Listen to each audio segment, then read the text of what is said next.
شركة اوبن اي اي اصدرت نسخة جديدة كليا من موديلها لعمل وتعديل الصور بالذكاء الاصطناعي جي بي تي ايمج 1.5، وده طبعا موديل مؤقت لحفظ ماء الوجه بعد ما جوجل علمت عليهم بموديلها الشهير نانو بنانا برو. وفي فيديو اليوم هنعمل مقارنة شاملة ما بين الموديلين في مجموعة من أوامر الترندات الشهيرة في نانو بنانا، وهنعرف امتى تحديدا ممكن تستخدم كل موديل منهم. والأوامر دي هدية مني ليكم، هتلاقوها في وصف الفيديو، جربوها مع أي موديل منهم وإن شاء الله تعجبكم. يلا بينا نخش على الشرح. موديل جي بي تي ايمج من شركة اوبن اي اي اصدار 1.5 يعتبر نقلة كبيرة جدا عن الإصدار السابق. شركة اوبن اي اي بتقول إن هو أفضل في التعامل مع النصوص وبالذات في الإنجليزي، وفي العربي كمان أصبح أفضل بكتير، هنشوف مع بعض في التجارب. أيضا أفضل بكتير من حيث الجودة من الموديل السابق سواء في الحفاظ على التفاصيل أو الألوان، وأيضا يعتبر أسرع بحوالي 4 مرات من الموديل السابق. علشان تجرب الموديل ده بشكل مجاني تقدر تستخدمه على موقع شات جي بي تي، ولكن في حدود استخدام يومية للخطة المجانية. ممكن أيضا تستخدمه بشكل مجاني تماما على موقع LM أرينا. هتدخل على الموقع وتعمل عليه حساب مجاني وتضغط هنا على أيقونة ايمج، ومن فوق هنا تتأكد إنك مختار دايركت شات، ومن قائمة الموديلات المتاحة بالنسبة لك هتختار الموديل ده جي بي تي ايمج 1.5. لو جربنا أمر في منتهى البساطة، مثلا راجل مصري عجوز يمشي في شوارع القاهرة ماسك يافطة بيضة مكتوب عليها أنا بعرف أكتب عربي كويس، وده علشان نجرب قدرته في كتابة اللغة العربية. علشان تحدد مقاس الصورة سواء هنا أو على موقع شات جي بي تي لازم تحدد ده في الأمر. يعني مثلا هنا أنا كتبت له مقاس عريض 16:9، لو أنا عايزه بالطول ممكن أكتب مقاس طولي 9:16. تعالوا نشوف ده هيعمل إيه. دي الصورة النهائية. طبعا الصورة جميلة جدا والتفاصيل فيها أفضل بكتير من الموديل السابق، وأيضا اللغة العربية أفضل بكتير ولكن مش بجودة نانو بنانا. يعني هنا مثلا كتب أنا بعرف أكتب عربي كويس، بس هنا أكتب ناقصها نقطة. وفي الحقيقة هو بيعرف يكتب عربي، ولكن حاول بقدر الإمكان إنك تستخدمه في كتابة العربي في جمل مش طويلة قوي. يعني جملة قصيرة زي دي ممكن يكتبها بشكل كويس. هنعمل أكتر من مثال تاني على الكتابة علشان نعرف الفرق ما بينهم في الكتابة الإبداعية اللي ممكن تكون فيها تصميم. المرة دي بقى هنجرب حاجة مختلفة على موقع LM أرينا. من هنا بدل دايركت شات هختار سايد باي سايد، وطبعا في واحد فيهم هختار جي بي تي ايمج والتاني هختار نانو بنانا. ده الأمر التالي اللي معانا. مفروض إن هو أمر بسيط جدا، عبارة عن يافطة نيون في شارع ضلمة، واليافطة النيون دي مكتوب فيها قهوة السعادة. النتيجة اللي على الشمال هي نتيجة نانو بنانا. طبعا الجودة اللي احنا متعودين عليها، الكتابة واليافطة طالعين مفيش ولا غلطة. لو بصينا على جي بي تي ايمج 1.5 هنلاقي ان الصورة ايضا حلوة، فيها تفاصيل اكتر، ممكن يكون الانعكاس على الارض بتاع اليافطة نيون واضح اكتر. لو حطيت الصورتين جنب بعض هتلاقي ان دايما جي بي تي ايمج بيميل اكتر ان هو يدي تشبع اكتر في الالوان، بينما نانو بنانا بيدي صور طبيعية اكتر. برضو الصور في جي بي تي ايمج بتميل اكتر للطابع الفني بزيادة، يعني في جزئية فنية بزيادة شوية، هنا دي مش موجودة. طبعا الصورتين حلوين وكل حاجة، ولكن أنا في بعض الأحوال ممكن أفضل الصورة دي عن الصورة دي أو العكس. ده أيضا نفس المثال معمول على موقع شات جي بي تي، وده بيوضح نفس الملاحظات اللي قلناها قبل كده. تعالوا نجرب إفكت تاني. هدوس هنا عشان أعمل شات جديد، هكتب الأمر ده. الأمر ده بقى لطيف جدا، ميزته إن هو بيسمح لك تعمل إفكت على الكلام بالمادة أو الخامة اللي أنت عايز تعملها. يعني أنا مثلا هنا كتبت الجملة غموض آخر الليل، وهنا كتبت دخان. أنا عايز الكلام يطلع في إفكت على شكل دخان. ممكن تكتب بقى اللي أنت عايزه، دهب مثلا بيسيح، شوكولاتة سايحة، حبوب قهوة، سمك، لبن، تمر هندي، اللي أنت عايزه. كل الأوامر دي طبعا هتلاقيني سايبها لك في الوصف بنفس الترتيب اللي اتذكرت فيه في الفيديو، وخليك معايا لأن في أوامر تانية كتير أحلى من كده بكتير. دي النسخة اللي طلعت من نانو بنانا، طبعا نتيجة مفيش أحسن من كده. دي النسخة اللي طلعت من جي بي تي ايمج.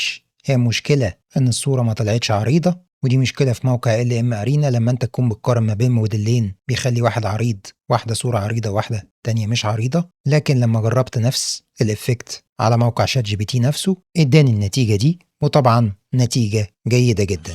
خلونا نعمل حاجة أصعب شوية، وفي نفس الوقت هوريكم ميزة بيتميز بيها هذا الموديل ومش موجودة تماما في موديل نانو بنانا. لو جربنا الأمر ده علشان يكتب لي الكلمة دي انتعاش بلا حدود في شكل طرطشة مية، وهنا طبعا احنا بنجرب على موقع شات جي بي تي العادي، ولما تعوز على موقع شات جي بي تي تعمل صورة عادية لازم تدوس هنا وتقول له create image. هيطلع لك طبعا الاختيارات اللي تحت دي ستايلات جاهزة ممكن تستخدمها لو حابب، أو ممكن إن أنت تضيف صورة من عندك زي ما هنشوف في أمثلة جاية. خلينا نشوف المثال ده هيطلع إيه. طبعا نتيجة جيدة جدا، لو كبرناها الإفكت رائع جدا، مفيش بس غير غلطة واحدة في نقطة ناقصة في الت، ودي طبعا حاجة لازم تاخد بالك منها إن هو مش كويس بنسبة 100% في العربي. دي الصورة اللي طلعت لي في نانو بنانا، طبعا حلوة، ولكن بصراحة أنا عاجبني الإفكت بتاع جي بي تي ايمج اكتر. ولكن كمان الميزه اللي تقدر تعملها في الموديل ده انك لو دوست على الصوره وبعدين ضغطت هنا، ده طبعا عشان لو حابب انك تعلم على جزء من الصوره وتعدله، لكن انا هكتب له تعديل بسيط وقلت له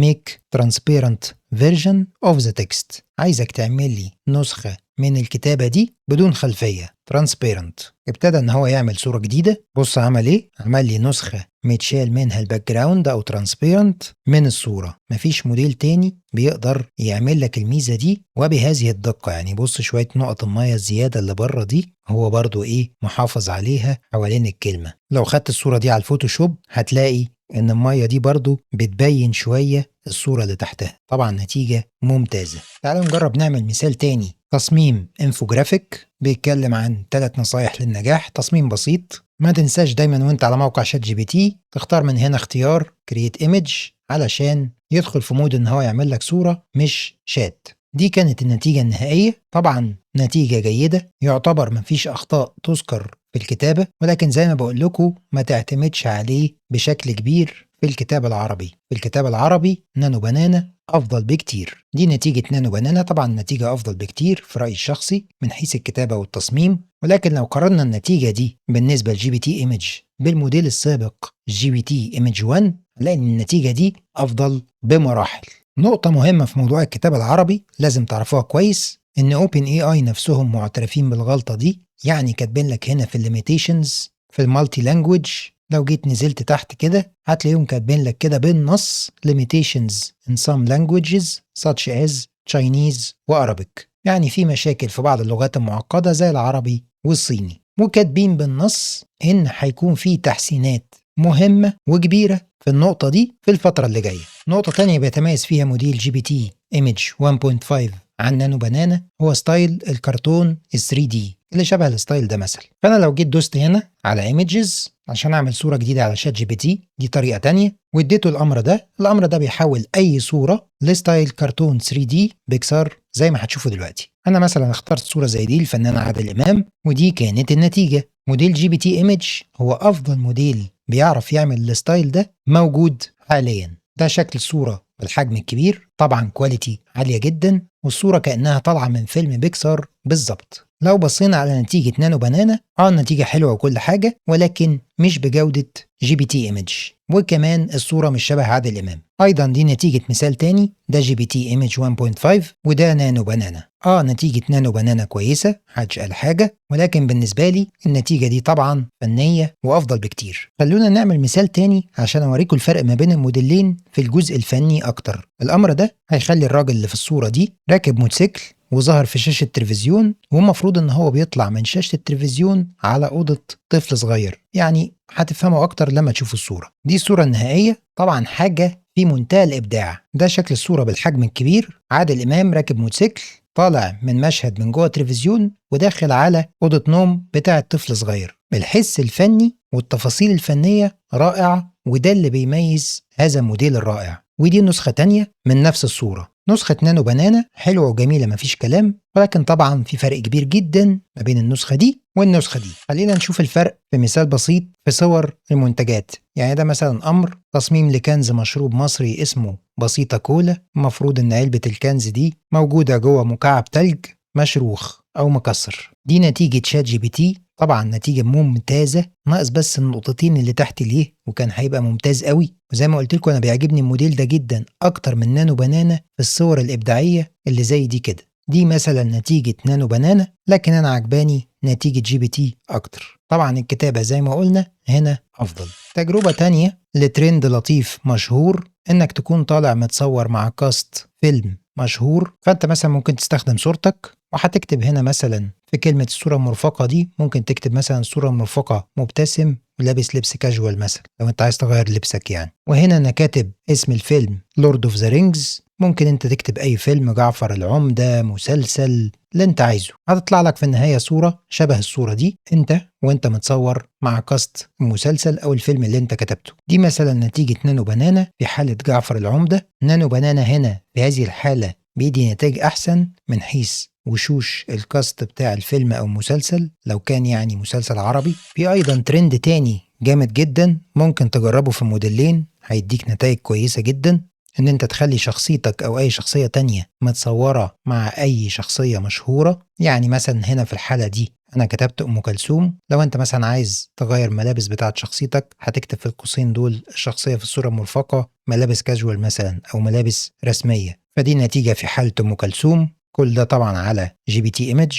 الرئيس الراحل جمال عبد الناصر، انور السادات، اسماعيل ياسين. والنتائج في حالة نانو بنانا متقاربة، ده مثلا مع الملكة إليزابيث وده مع كريستيانو رونالدو. ده مثال آخر في حالة التصميم الإبداعي، الشخصيتين دول هيكونوا موجودين في التصميم ده زي ما هتشوفوه دلوقتي. دي النتيجة اللي حصلت عليها في GPT ايمج 1.5، تعتبر واقعية أكتر. ودي النتيجة اللي حصلت عليها في نانو بنانا. في بعض أجزاء من الصورة أحلى، ولكن أهم حتة في الصورة مش صح إن شكل شيرين مش هو شكل عادل إمام متغير شوية، شكلهم هما الاتنين كرتوني شوية، بينما في GPT ايمج الصورة واقعية بشكل كبير أكتر. باختصار اللي عايز أقوله في النهاية موديل نانو بنانا هو التوب، ولكن في حاجات كتير جدا تقدر تستخدم فيها هذا الموديل الرائع وتطلع بيها بنتائج كويسة، ويمكن في بعض الأحيان أفضل من موديل نانو بنانا. بكده نكون انتهينا من فيديو النهاردة. أتمنى أن انتوا تكونوا استفدتوا من الفيديو. لو عجبك الفيديو متنساش اللايك والشير لأن دعمكم بيساعدني على الاستمرار في تطوير المحتوى للأفضل،